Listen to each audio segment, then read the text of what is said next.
Will speak of a very pertinent topic of discussion these days, glycemic variability. Which is okay now, sir? Yeah, yeah. Please go ahead. Your screen is visible now. Yeah, visible. Can you see my screen now, sir? Yeah, very much. Visible, it's visible. Okay. Okay. Can you hear me? Yeah. Right. Okay. Right. Good evening. At the outset, I'd like to thank Dr. Vasant Kumar, Dr. Bansi Sabo, and Dr. Sanjay and the rest of the RSS-TI organizing committee for having invited me today to speak at this forum. So I've been asked to speak today on a rather important topic on glycemic variability. The topic has been there for some time, and we've seen that over a period of time, there have been newer advances that have taken place in this topic, and I will in the next 15 minutes try to cover some of them. So we have seen that glycated hemoglobin, of course, we all know is a gold standard for assessing glycemic control in diabetic patients. However, it has its own limitations with respect to measurement because of certain factors like anemia, as Dr. Praveen has just alluded to, pregnancy, globinopathy, and ethnicity are some contributing factors.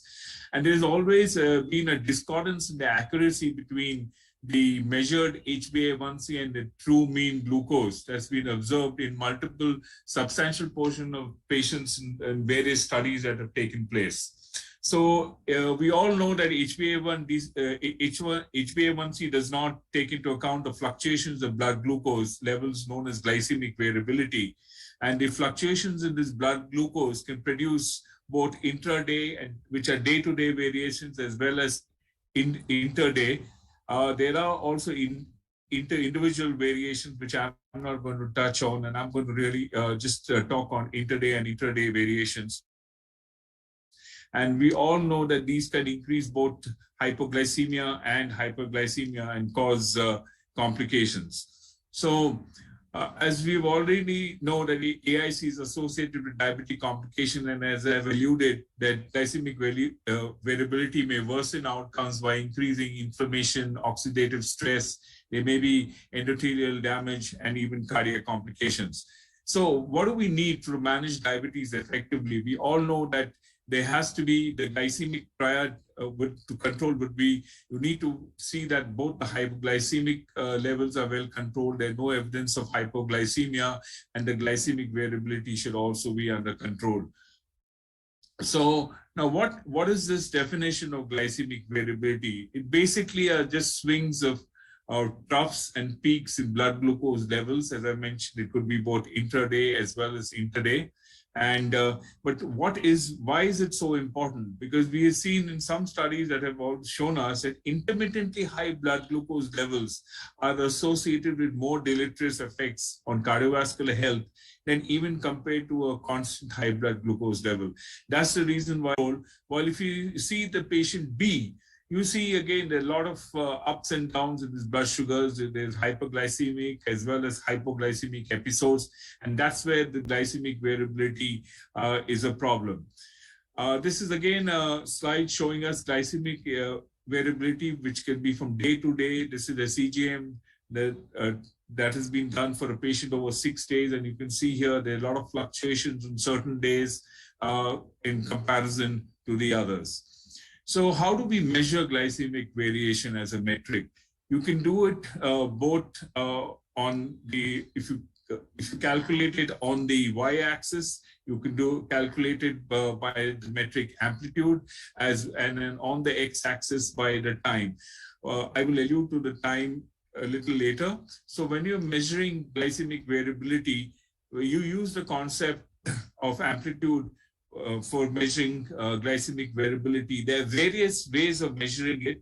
There are many ways, like standard deviation, coefficient of variance are the two common ones. You have a lot of other ones like Conga, MOD, SOD, HGBI, LGBI, etc., which I'm not really going to allude to. The two commonest are these two, standard deviation and CV. Standard deviation is basically a variation around the mean blood glucose, as we know. But coefficient of variation is one step further, and it's basically the standard deviation divided by the mean. And this is a better way of trying to measure glycemic variability, because what happens in most cases when you are trying to see, if you try to only measure it with hypoglycemic excursions, then the glycemic variability specifically gets influenced by blood glucose. So you may not get a very accurate picture with that. Now, as I was mentioning, that you can measure glycemic variability even on the with respect to time. So you see some of the patients will be within the time range, some could be above the time range, and some could be below the range. So we'll discuss this a little later, a little more in detail as we go by. So what is time in range basically? Time in range basically refers to time spent in an individual target glucose range, which is usually between 70 to 180 milligrams per deciliter. But occasionally if you want the tight TIR, as it's called, then it could be between 70 to 140. So the percentage of time spent below, which is TBR, or the percentage of time spent above the range is TAR, indicates both hypo or hyperglycemia respectively. So TIR may be used as an appropriate endpoint in clinical research, but now more and more of us are using this from a clinical point of view with things have eased up. The CGM devices are much easier and easier to access also. And it could be a good measure of glycemic control in patients with diabetes when you need to follow them up on a regular basis. And there is also emerging evidence that suggests that TIR is inversely correlated to the developing of microvascular and macrovascular complications in patients with diabetes. So now, as I mentioned, why do we need this TIR? Does the HbA1c tell us the full story? Unfortunately, it doesn't. If you look at this slide, it shows us 3 patients with the same HbA1c. The patient in example 3 has a 100% TIR. His targeted range is very good. The second patient's targeted range is 63%. But look at the patient 1. He seems to have a lot of swings of hypoglycemia as well as hyperglycemia, and his target in range is only 18%. And mind you, they all have the HbA1c of 7%. So that's a bit scary when you see this kind of situation. So we have the international consensus of the CGM and data interpretation. This was Ballatoni had done. Has given a very good article on this, and the ATTD have come to a consensus. And they said that with each incremental 5% increase in TIR is associated with a significant clinical benefit in both type 1 and type 2 diabetes. So if you look at this graph here, they have recommended a target range of 70%, which is should be 16 hours and 48 minutes. That's where the target of range should ideally be. But you have the graph, the yellow bar, which where the sugars could be a little high, 180 milligrams per deciliter, and that is above, and they recommend this should be less than 6 hours. If the patient is above 250 milligrams, then the target should ideally be less than 5%. That's less than 1 hour, 12 minutes. Not saying that should be what you should be looking, but that's what the least they should be in. You should obviously try to keep the targeted range as high as possible.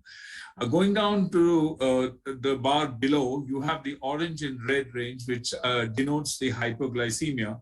So you have the type 1, which is less than 70 milligrams per deciliter, and the duration should be less than 1 hour. And people who have severe hypoglycemia is less than 54. The recommendation is actually less than 15 minutes. So, but the international consensus for older patients and patients with high risk of type 1 and type 2 diabetes, older people with decreased cognitive function, risk factors like coronary artery disease, CKD, etc., the bar has been reduced a little bit. You could have a target in range of greater than 50%, and you could have the sugars a little higher. So if the sugars are in the range of 180, you could, that's really about less than 12 hours, approximately works out to 50% is still accepted. And as far as the higher range of 250 milligrams, there it's again recommended there should be less than 2 hours 24 minutes. But if you look at the hypoglycemic area, they are very strict. They've not really changed that much, and they've said that it should be less than 1%, that's 15 minutes. So the idea here is to prevent hypoglycemic episodes in the high risk and elderly people. When moving on to patients with pregnancy, both in type 1 as well as in type 2, here the target range has actually has increased both in pregnancy and GDM patients, where they expect a much tighter control for the TIR. Should be for a longer duration, where the target range is between 63 to 140 milligrams per deciliter. So this was a study, regressive analysis done by Vygotsky. So how did this this golden value of 70% come? Because if you see in the slide here, the time in range when you see from 0% to 100%, when you go through it, the HbA1c proportionately decreases as the time in range increases. So if you go by the ADA guidelines where they say they want the HbA1c is less than 7, it was seen that if the time in range is around about 70%, then your HbA1c is about 6.7%. So that's what was recommended, that 70% and above is what one should really aim for.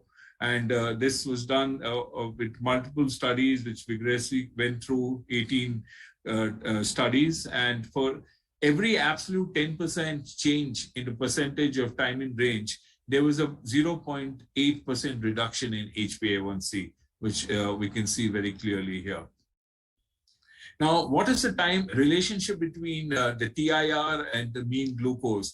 There is an inverse relationship between the TIR and mean glucose as far as the sugar is between 120 and 200. So as the TIR will will increase, there will be a decrease in the mean glucose. But this doesn't hold good. Moment when the sugar goes down below 120, the relationship reversely falls. So when there is a decrease of less than 120, you will see a decrease in the TIR also. So the inverse relationship does not hold good there. So what is the glycemic variability in hyperglycemia? What is the association? So we will see here that in this slide, we have the HbA1c on the x-axis, and we have the hyperglycemic events, which have been shown on the y-axis, and then the z-axis, you have the glycemic variability. Now, as you see, as the HbA1c decreases from a higher range to a lower range, the chance of hypoglycemic events also tend to increase, as you can see here. But if the glycemic variability is low, as seen here in the first two tertiles, then the hypoglycemic episodes are less. But that's not the case. As it goes on decreasing, the hypoglycemic episodes will go on increasing chances, because as the HbA1c decreases, the swing between hypoglycemia and hyperglycemia can increase and cause this hypoglycemic events that we need to keep in mind. So at the lower tertile of glycemic variability, things would be better. Now, if you look at this, again, glycemic variability with the risk of hypoglycemia, this is a study, the post hoc analysis of the switch trial, where the insulin degludec was used with glargine. And if you see both in the overall nocturnal and severe hypoglycemia, both in type 1 and type 2 diabetes, it is seen that in the low day-to-day variability, the incidence is lower for hypoglycemia in comparison to the high day-to-day variability, which is shown in the graph, the gray color one. So this is, again, a very important point that one needs to keep in mind. Now, with respect to time in range and HbA1c differs by the percentage of CV, we have seen here that when the coefficient, when there is a low glycemic variability, there will be a better TIR. So the percentage of CV would be definitely lower. Like in this, if you see at 25%, the purple line, here there is a low glycemic variability and a better TIR.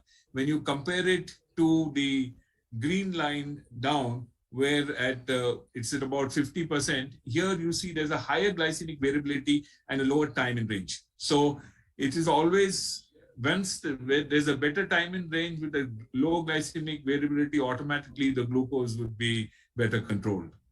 What are the implications of glycemic variability? So if you see this slide, which is actually from the DEVOTE trial, which again shows the same thing, that the all-cause mortality and MACE definitely when there is low variability as compared to high variability, which is shown in the slide.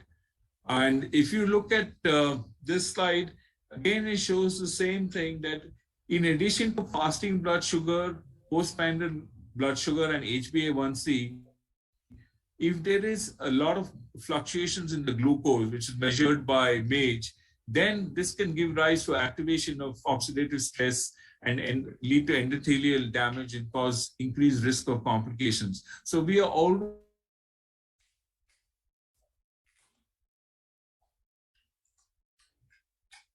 as well as the glucose fluctuations. If you control this, then only the oxidative stress and risk of complications are going to come down. Now, time in range and microvascular complications, we have seen that for each 10% less time in range,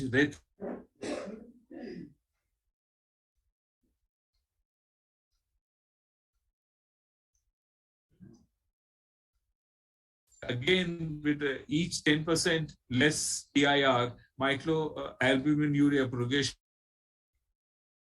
increases by as high as 40%.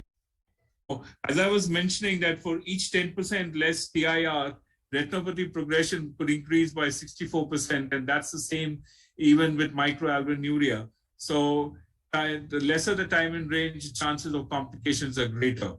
With respect to diabetic polyneuropathy, as we can see in this black bar, where the glycemic variability is more than 85%, when you compare it to the white bar, the painful neuropathy is greater when the association of the, when the glycemic variability is lower. So what about the time in range with the carotid intima media thickness? Is there an association? Definitely there is. It is an indirect marker to give us an idea about coronary artery disease.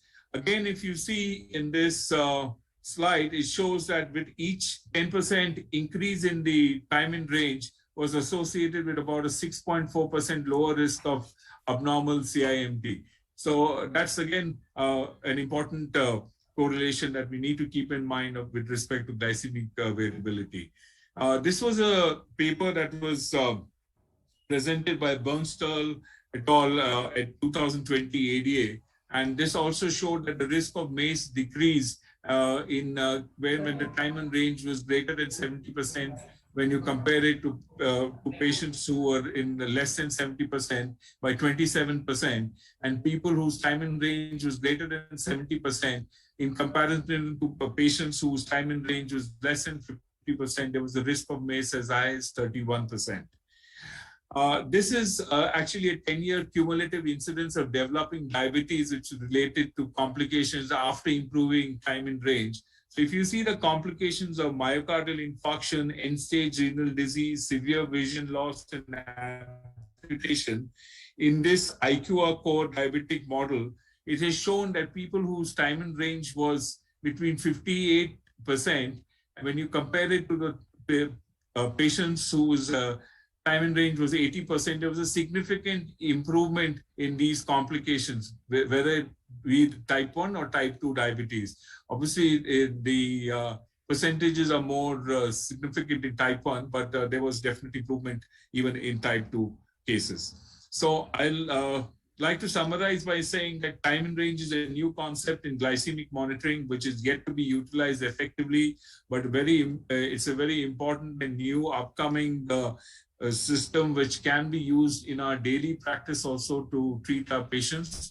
And TIR has shown some good trends in reducing both micro and macrovascular complications, as I've shown you, and it may serve as a good clinical endpoint in outcome trials.